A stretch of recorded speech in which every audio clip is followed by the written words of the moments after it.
दोस्तों मैं ना अभी पिछले कुछ दिनों से घर पे हूँ और मैं आया था यहाँ पर हाईवे पे। तो मैंने ये जो सारी चीजें देखी हैं, ये हाईवे के ही जमीन पे ये जो सारे पेड़ लगाए हैं। फिलहाल मैंने इस हाईवे को, एक्सप्रेसवे को अपने ही सामने बनते देखा है।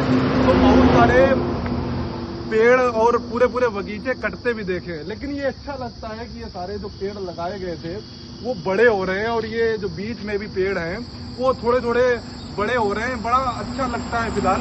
लेकिन मैं ये नहीं समझ पा रहा हूँ कि इतने सारे पेड़ होने के बावजूद यहाँ पर ऐसी गर्मी पड़ रही है कि अगर तुम पेड़ों की छांव में भी अगर दोपहर में बैठो ना तो शरीर गल सा रहा है, इतना पसीना निकलता है। जो घरों में है, पंखों के नीचे इतनी गर्मी लगती है कि आप सहन नहीं कर पा रहे हो। जब बारिश होती है तब हाँ थोड़ा मौसम थोड़ा ठंडा होता है, वरना मैं नहीं समझ पा रहा हूँ कि इतने सारे पेड़ों के होने के बावजूद भी हमारा शहर, हमारा क्षेत्र, हमारा देश इतना गर्म क्यों है। और मुझे ऐसा नहीं लगता है कि मात्र यही कारण है कि पेड़ ही वो कारण है जिससे हमारे पूरे क्षेत्र को ठंडा किया जा सकता है। इसमें मुझे लगता है कि बहुत सारी जो चीजें हैं कि जो सारी फैक्ट्रियां हैं जो दूसरी जगह पर है वो धुआं छोड़ती हैं और इलीगली, मतलब वो बहुत नीचे हैं और धुआं छोड़ती हैं।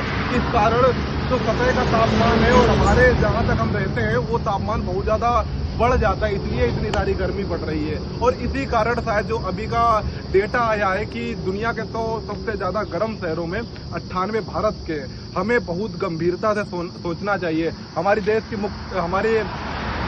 दिल्ली की मुख्यमंत्री कह रही है कि गर्मी इसलिए पड़ रही है और पानी की कमी दिल्ली में इस कारण है क्योंकि जो दिल्ली में ज्यादातर जो पानी है वो इवेपोरेट हो जाता है, वो भाप के रूप में उड़ जाता है और ज्यादातर पानी नाले में मिल जाता है। इस कारण से दिल्ली में पानी पीने लायक नहीं है। ये देश के मुख्यमंत्री बोल रहे हैं और ऐसे ही देश के जो संस्थान है वो इस तरह की बात करते हैं कि देश में पानी पीने लायक क्यों है।